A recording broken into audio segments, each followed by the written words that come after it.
Sabe aquela famosa frase, vou te processar? Todo mundo já ouviu, né? Mas o que acontece de verdade depois que alguém solta uma ameaça dessas? Pois é, hoje a gente vai abrir essa caixa preta do direito civil para entender direitinho. Vamos juntos seguir a jornada completa de um processo, desde o comecinho até a decisão final do juiz. Bora lá entender como essa máquina toda funciona.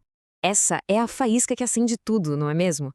Só que entre essa frase e uma sentença de um juiz, existe um caminho bem definido, um roteiro cheio de etapas, cheio de regras, e é exatamente essa estrada que a gente vai percorrer junto agora, passo a passo. Então, antes de qualquer coisa, antes de começar qualquer discussão, a primeira pergunta que o sistema precisa responder é: qual tribunal tem a autoridade para sequer ouvir essa história? Essa é a fundação, a base de todo o sistema judicial. Vamos pensar na jurisdição como se fosse a licença para julgar. É basicamente o Estado falando para o Poder Judiciário: olha, vocês têm autoridade para resolver os conflitos da sociedade.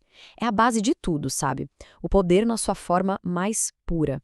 Mas não basta ter o poder de julgar. Se a jurisdição é a força, a competência é a mira. É ela que direciona essa força para o tribunal certo, sabe? Seja por causa do local onde tudo aconteceu, do assunto da briga ou da função específica daquele tribunal. E o objetivo é simples: tornar o julgamento mais eficiente, mais lógico e, claro, mais justo para todo mundo. Ok, então a gente já sabe onde o jogo vai acontecer. Agora a pergunta é, como ele começa? Qual é aquele primeiro movimento que coloca toda essa engrenagem gigante da justiça para funcionar? A petição inicial, pensa nela como o motor de arranque de toda a máquina. É o documento que vai contar a história para o juiz. O que aconteceu, o que a pessoa que está processando quer e por que ela acha que tem esse direito. Sem essa petição, nada acontece. A justiça fica parada, porque o juiz não pode iniciar um processo por conta própria.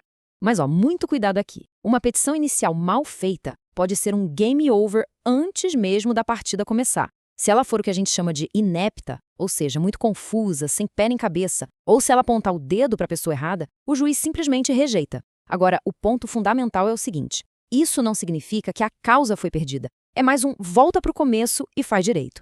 Beleza, petição aceita, a porta se abriu. O processo agora entra no seu caminho principal, um roteiro com etapas muito bem definidas que a gente vai conhecer agora mesmo. Essa aqui é a espinha dorsal do procedimento comum. Primeiro, vem a citação, que é para garantir que a outra parte saiba oficialmente que está sendo processada. Logo depois, o sistema força uma tentativa de acordo na audiência de conciliação. E só se não rolar um aperto de mãos ali é que o processo segue para contestação, que é a hora da defesa se manifestar oficialmente. E olha só que detalhe interessante, que mostra muito da filosofia do nosso sistema. Não adianta só uma das partes falar: eu não quero acordo. Para pular essa audiência, as duas precisam concordar com isso antes. A mensagem aqui é bem clara. A lei prefere 1000 vezes a paz do que a batalha judicial. Agora, um ponto que confunde muita gente. Se a pessoa falta na audiência de conciliação, ela perde o processo na hora? A resposta é não. Não é uma derrota automática. A punição é outra. É uma multa por desrespeito ao judiciário, que pode chegar a 2% do valor da causa. É uma forma do sistema dizer: ei, leve isso a sério. Um processo é quase como um jogo de xadrez, sabe? O juiz vai fazendo vários movimentos antes de dar o checkmate. E entender a diferença entre esses movimentos do meio do jogo e a jogada final é importantíssimo para saber como as coisas estão indo. Pensa assim, a decisão interlocutória é como mexer um peão ou um cavalo no meio da partida. Ela resolve uma questão pontual, mas o jogo continua. Já a sentença, a sentença é o checkmate. É a decisão que põe fim à discussão principal e diz quem ganhou a disputa. E para a gente entender bem um tipo muito importante de decisão interlocutória, vamos usar uma analogia que, olha, muita gente vai pegar na hora. E ela é surpreendentemente precisa. Imagina que a empresa é um Megazord, aquela armadura gigante que protege os seus donos, os Power Rangers. A dívida é do Megazord, da empresa. Mas e se o Megazord não tem como pagar? O juiz pode dar uma ordem para quebrar essa armadura e ir atrás do patrimônio pessoal dos sócios. Essa decisão, dada no meio da batalha, é uma decisão interlocutória clássica. E ela é tão importante que a lei permite que seja contestada na hora. Certo, mas e se o juiz toma uma decisão e uma das partes acha que ele errou feio? O jogo não precisa acabar ali. O sistema tem mecanismos para pedir uma segunda opinião, para que outros juízes analisem a jogada. Vamos ver como isso funciona. A lógica é mais ou menos essa. Para aquelas decisões importantes e urgentes no meio do caminho, se usa o agravo de instrumento. Agora, para contestar a decisão final, o resultado do jogo, ou seja, a sentença, o caminho é a apelação. É como se a gente tivesse um árbitro de vídeo para lances específicos e um comitê inteiro para revisar o resultado final da partida. E a apelação, meu amigo, é o recurso mestre. Ela não serve só para discutir se o juiz acertou ou errou no resultado final. Ela funciona também como uma grande revisão geral, dando a chance de reclamar de todas aquelas pequenas decisões do meio do caminho que não podiam ser recorridas na hora.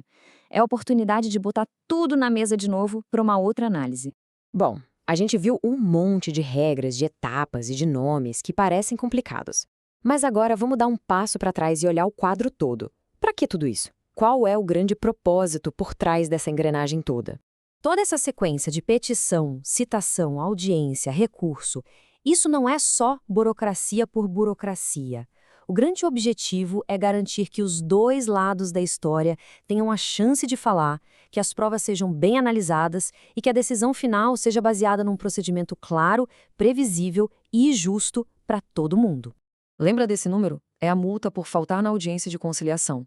É um detalhe pequeno, mas que mostra perfeitamente como cada passo do processo tem uma regra e uma consequência bem específica. Tudo pensado para manter a ordem e a seriedade do procedimento. Resumindo a ópera, a jornada de um processo civil é como um grande jogo com um manual de regras bem detalhado. Desde a hora de definir quem pode apitar o jogo, que é a competência, até as formas de contestar o placar final, que são os recursos, tudo é pensado para que o resultado seja consequência de um processo lógico e não do por acaso. E a gente termina com essa reflexão. Essa estrutura toda, detalhada, cheia de etapas, recursos, será que ela é a melhor forma de garantir um resultado justo?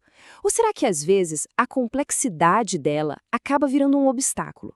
É justamente esse equilíbrio entre o rigor das regras e a eficiência que o sistema busca o tempo todo encontrar.